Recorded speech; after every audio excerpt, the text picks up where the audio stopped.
Assalamualaikum warahmatullahi wabarakatuh. Halo anak-anakku senusantara yang ibu sayangi. Ketemu lagi dengan ibu di channel Sri Asih Rezeki.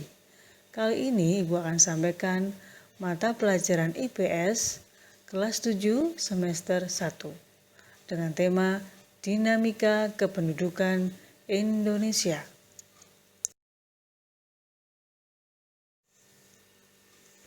Ya, anak-anakku yang hebat, sebelum kita lanjut, ada baiknya kalian subscribe terlebih dahulu, bunyikan loncengnya, dan tekan tombol like.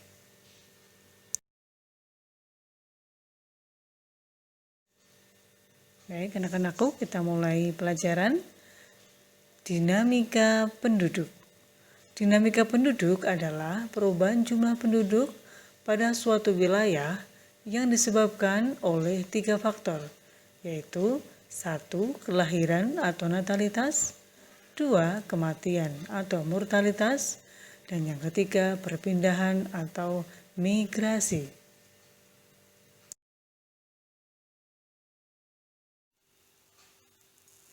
Indonesia adalah negara kepulauan dengan potensi sumber daya manusia yang sangat besar. Jumlah penduduk Indonesia menurut World Population Datasheet WPDS 2015 yaitu sekitar 256 juta jiwa. Jumlah penduduk tersebut merupakan hasil dari dinamika penduduk.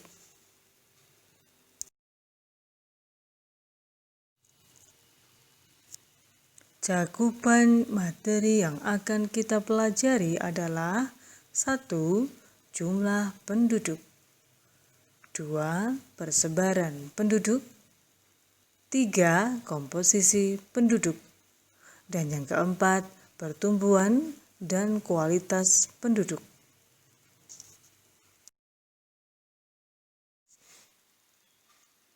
Masih di channel Sri Asih Rezeki.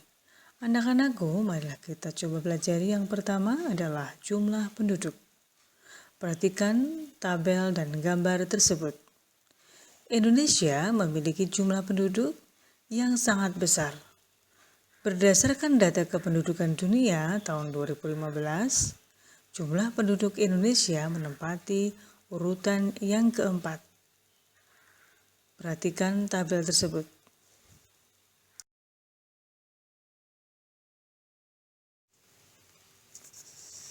Kementerian Dalam Negeri Kemendagri melalui Direktorat Jenderal Kependudukan dan Pencatatan Sipil Dukcapil merilis data Kependudukan Nasional Indonesia semester 1 tahun 2020 bahwa total jumlah penduduk Indonesia semester 1 tahun 2020 per tanggal 30 Juni sebesar 268.583.016 jiwa. Jumlah itu terdiri dari 135.821.768 penduduk laki-laki dan 132.761.248 perempuan. Total dari data Kemendagri tercatat terjadi kenaikan jumlah penduduk sebesar 0,77% pada tahun ini. Menurut Dirjen Dukcapil Zudan Arif Fakrullah, untuk jumlah penduduk yang paling sedikit ada di Kalimantan Utara, yakni 663.696 jiwa. Sedangkan jumlah penduduk yang paling banyak adalah Jawa Barat, yakni 46.092.205 jiwa. Untuk tingkat kabupaten kota, jumlah penduduk paling sedikit adalah Kabupaten Tanah Tidung dengan jumlah 24.253 jiwa. Sedangkan yang paling banyak adalah Kabupaten Bogor dengan jumlah 4.790.247 jiwa.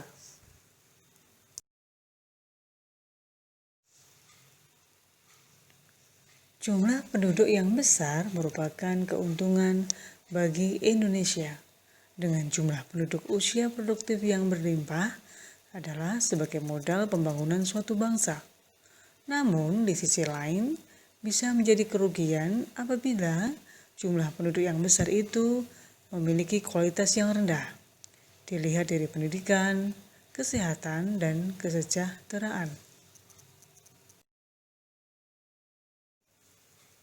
Masih di channel Si Asih Rezeki. Anak-anakku, tiap tahun jumlah penduduk dunia meningkat semakin cepat. Dalam waktu 30 tahun kemudian angkanya menembus 3 miliar. Hanya dalam waktu 15 tahun menembus 4 miliar. Pada tahun 1987 meningkat lebih dari 5 miliar. Sepanjang abad ke-20, populasi di dunia meningkat dari 1,65 miliar menjadi 6 miliar. Dari angka 7,8 miliar jumlah penduduk dunia tersebut, hampir 60% atau sekitar 4,64 miliar berada di kawasan benua Asia. Kemudian baru disusul kawasan Afrika sekitar 17,2% atau 1,34 miliar. Lalu Eropa sebesar 797 juta jiwa.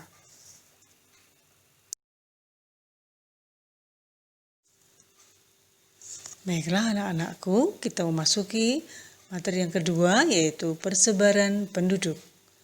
Persebaran atau distribusi penduduk adalah bentuk penyebaran penduduk di suatu wilayah atau negara.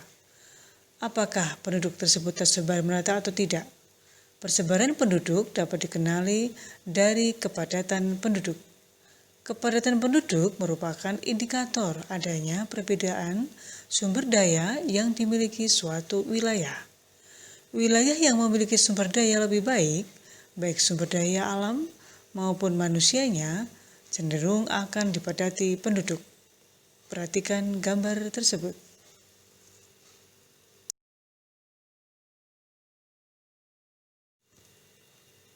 Masih di channel Si Asih Rezeki. Anak-anakku, masih kita pelajari persebaran penduduk. 7 provinsi dengan kepadatan penduduk tertinggi, yaitu 1. DKI Jakarta, 15.328 jiwa per kilometer persegi.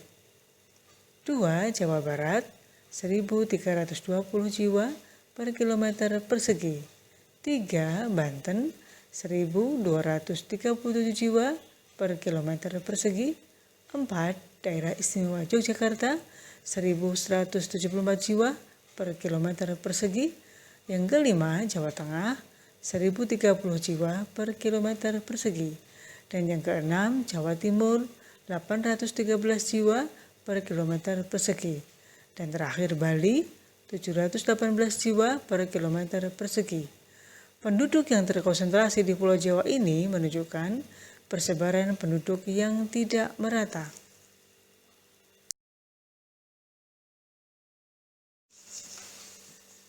Anak-anakku, Ibu mau bertanya, mengapa sebaran penduduk Indonesia tidak merata? Ya, betul, ada beberapa asumsi yang menyebabkan konsentrasi penduduk di Pulau Jawa dan Bali. Secara historis, kerajaan-kerajaan besar di masa lampau banyak terdapat di Pulau Jawa, sehingga pusat peradaban terbangun dari Jawa. Pulau Jawa dan Bali memiliki tingkat pertumbuhan penduduk yang tinggi. Pertumbuhan penduduk secara alami dipengaruhi oleh kelahiran dan kematian. Di Pulau Jawa dan Bali, kondisi sosial, kesehatan, dan sarananya lebih maju dibanding daerah lain. Ini menyebabkan angka kelahiran tinggi dan kematian rendah, sehingga pertumbuhan penduduknya tinggi. Perekonomian di Pulau Jawa dan Bali yang lebih baik juga mendorong banyak orang dari daerah lain untuk pindah ke Jawa. Mereka pindah dengan harapan mendapat penghidupan yang lebih layak.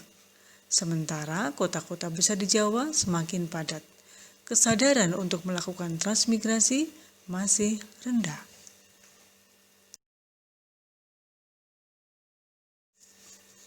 Masih di channel Si Asih Rezeki. Dampak persebaran yang tidak merata adalah 1. Luas areal pertanian menyempit sehingga produksi pangan menurun. 2. Kelebihan jumlah tenaga kerja sehingga jumlah pengangguran meningkat. 3. Kualitas penduduk semakin menurun karena fasilitas kehidupan tidak mampu memenuhi kebutuhan penduduk yang begitu banyak.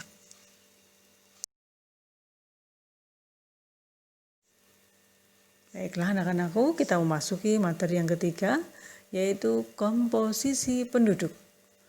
Komposisi penduduk adalah pengelompokan penduduk berdasarkan usia atau umur, jenis kelamin, mata pencaharian, agama, bahasa, pendidikan, tempat tinggal, jenis pekerjaan, dan lain-lain.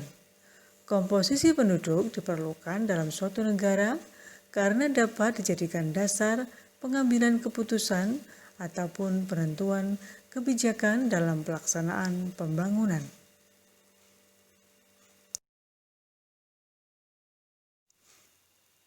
Komposisi penduduk dibedakan menjadi dua. Yang pertama adalah komposisi penduduk berdasarkan usia, dan yang kedua komposisi penduduk berdasarkan jenis kelamin. Baiklah, kita pelajari yang pertama adalah komposisi penduduk berdasarkan usia. Komposisi penduduk berdasarkan usia dapat dibuat dalam bentuk usia tunggal, yaitu usia 1, 2, 3, dan seterusnya.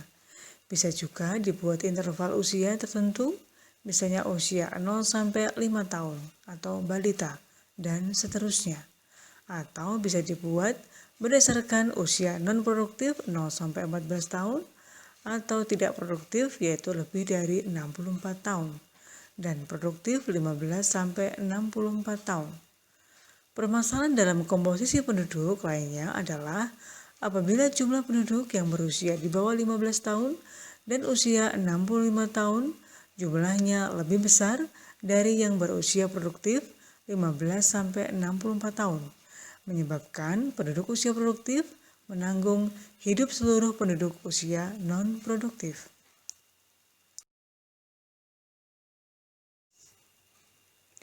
Berikutnya, yang kedua adalah komposisi penduduk berdasarkan jenis kelamin.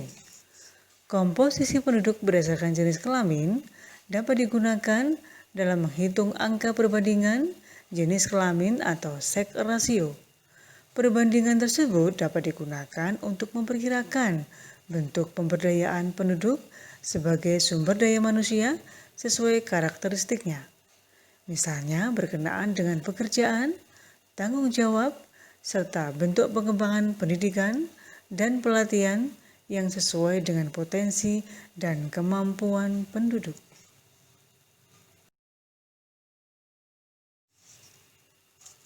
Masih di channel Sri Asih Rezeki. Marilah anak-anakku, kita masuki materi yang keempat, yaitu pertumbuhan dan kualitas penduduk. Pertumbuhan penduduk adalah keseimbangan dinamis antara kekuatan yang menambah dan kekuatan yang mengurangi jumlah penduduk. Ada beberapa faktor yang mempengaruhi pertumbuhan penduduk, yaitu kelahiran, kematian, dan migrasi. Kelahiran dan kematian disebut faktor alami, sedangkan migrasi disebut faktor non-alami. Jika pertumbuhan penduduk suatu negara sangat cepat, maka dapat menyebabkan beberapa hal sebagai berikut. Yang pertama, pertumbuhan penduduk usia muda yang cepat menyebabkan tingginya angka pengangguran. 2. Persebaran penduduk tidak merata. 3. Komposisi penduduk kurang menguntungkan karena banyaknya penduduk. Yang keempat, arus urbanisasi tinggi, sebab kota lebih banyak menyediakan lapangan kerja. Dan yang kelima, menurunnya kualitas dan tingkat kesejahteraan penduduk.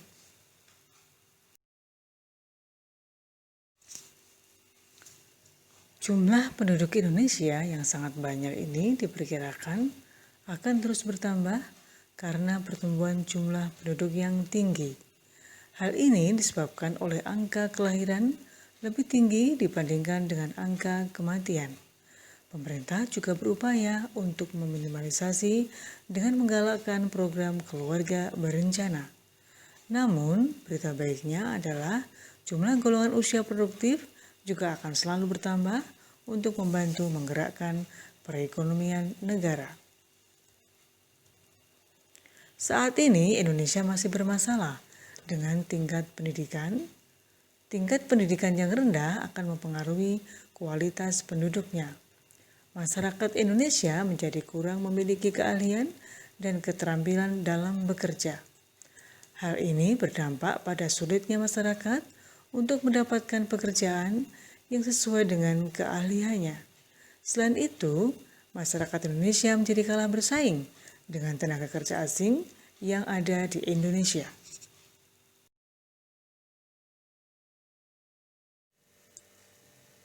Ya, anak-anakku semuanya, di sini Ibu akan sertakan 4 pertanyaan untuk kalian untuk menguji kemampuan pemahaman kalian tentang materi dinamika kependudukan Indonesia. Pertanyaan yang pertama adalah 1. Mengapa penduduk Indonesia persebarannya tidak merata?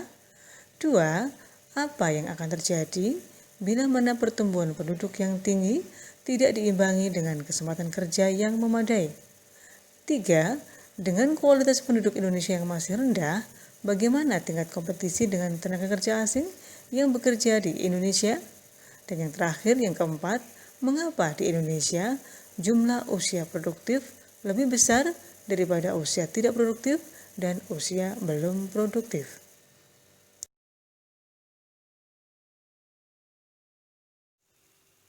Ya, demikian anak-anakku semua yang bisa Ibu sampaikan. Semoga apa yang Ibu sampaikan tadi menambah wawasan kalian tentang dinamika kependudukan Indonesia. Selamat belajar, tetap semangat, jaga kesehatan. Wassalamualaikum warahmatullahi wabarakatuh.